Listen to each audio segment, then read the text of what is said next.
So I was told to make this video. Thank you for watching the Shikama Live show. I asked and I was told, do this video. Why is your child crying? This is directed at mothers. Be you a married mother or a single mother. Why is your child crying? A lot of times, children cry. And I'm not talking about an infant. I'm not talking about something that just popped out of you. I'm talking about something walking and talking. Children are very sneaky, very crafty. They know what's going on. If you teach them right and wrong, they know what's right and what's wrong. Now, have you ever had this scenario? The child goes into the cookie jar. Dad comes in and goes, "What are you doing? Get out of the cookie jar." And the child starts crying and runs to you. Now, you don't know that the child was in the cookie jar. All you know is the child is crying. What is the child doing? The child is saying, or the child is thinking, I was doing wrong. I know I was doing wrong. Mean old dad caught me in the act, or mean old big sister, big brother, what have you, caught me in the act of doing whatever.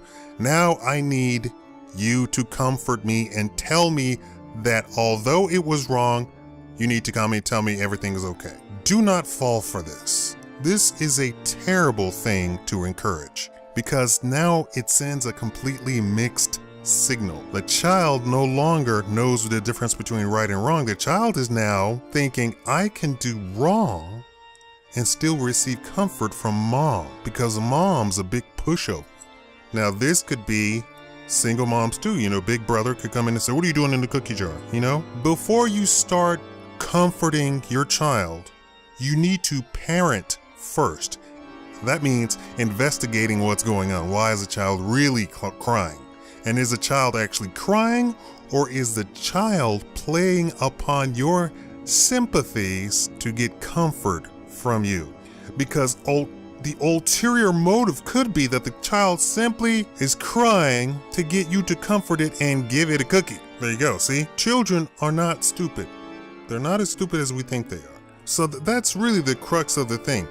Now, if the child falls down and hurts itself, sometimes the child cries because it's startled. You know, gravity is new concept. The child's muscles do not work. The child's hand-eye coordination doesn't even exist. So I don't want you to go the opposite direction. And I hear this all the time. I just want to punch the damn woman out. Stop crying. You ain't hurt. I'll give you something. That doesn't do anything. You're a moron. You should have your children taken away from you. A child does not have muscle development. He or she is going to fall down. He or she are going to drop things. It's going to happen. In fact, a child's eyesight is nearsighted. The child cannot see things beyond like 3 feet. Now that you know that, I don't want to hear any of you saying, why'd you bump into that? Why'd you run into that? Why'd you drop that? No, that doesn't do anything. As a parent, you have to be logical. Is the child doing something that the child could control? When it comes to physical things, you're gonna have to err on the side of caution because I'm telling you, they don't have the muscles for it. They don't have the coordination for it. And sometimes hand-eye coordination also means hand-punch coordination.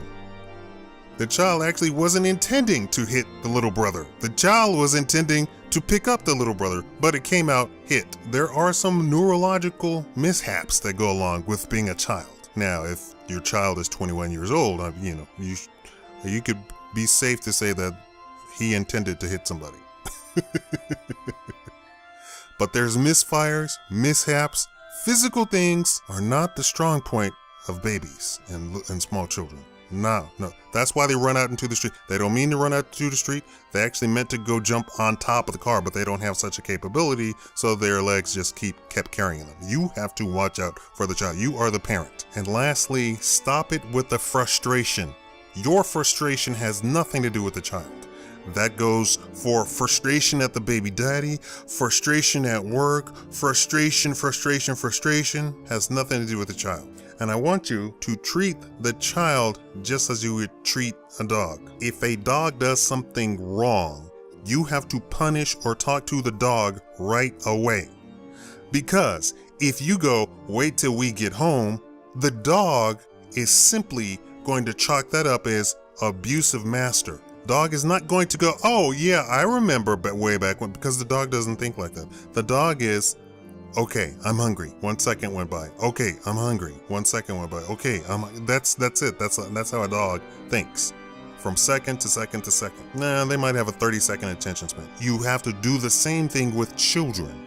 You can't say, wait till we get home. The child is just going to chalk that up to abuse. That's all the child is going to do. And not that I want you to spare the rod, but I want you to use your voice, and your thinking, and teaching the child. Teach. That's what you're there for. You're to teach the child. Instead of just hauling off and smacking the kid, which the kid really doesn't. All the kid is going to say, oh, this woman smacks me all the time. This man smacks me all the time. You need to train and teach. We're Shikamas. We don't act that way. We're Shikamas. We don't drop things like that. We're Shikamas. We don't hit people. We're Shikamas. We don't cry in public. We're Shikamas. We don't do that. Exactly. That's how you do. You not only do you build some sort of teaching mechanism, but it also instills loyalty to the family into your child. Why did your teenage daughter run away? Because she had absolutely no loyalty to the family. Why did your 40-year-old daughter let the younger brother go hungry and die and starve in the street? Because she had no family loyalty. You didn't instill that in her. Why are you 70 years old, about to lose your house, not living in a home, not being taken care of? Because you instilled absolutely no family loyalty into your children.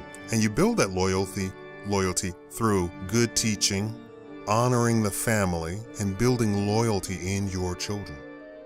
And this doesn't mean build loyalty in your children against their father or against their mother. That's horrible. Because the child has an empty spot for mom and an empty spot for dad. If any one of those spots remains empty, the child is going to feel half empty. Think about when a child is actually orphaned. Those children have a horrible time. So you thinking you're getting away with something? No, think of the child.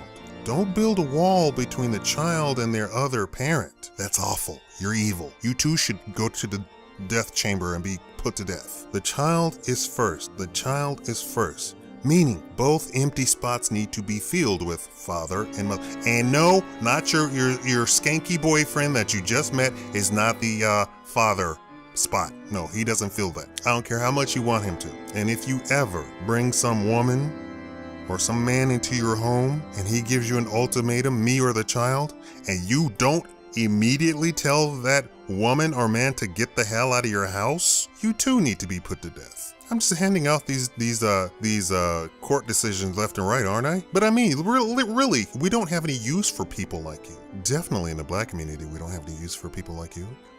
We need strong, well-adjusted young men, young women.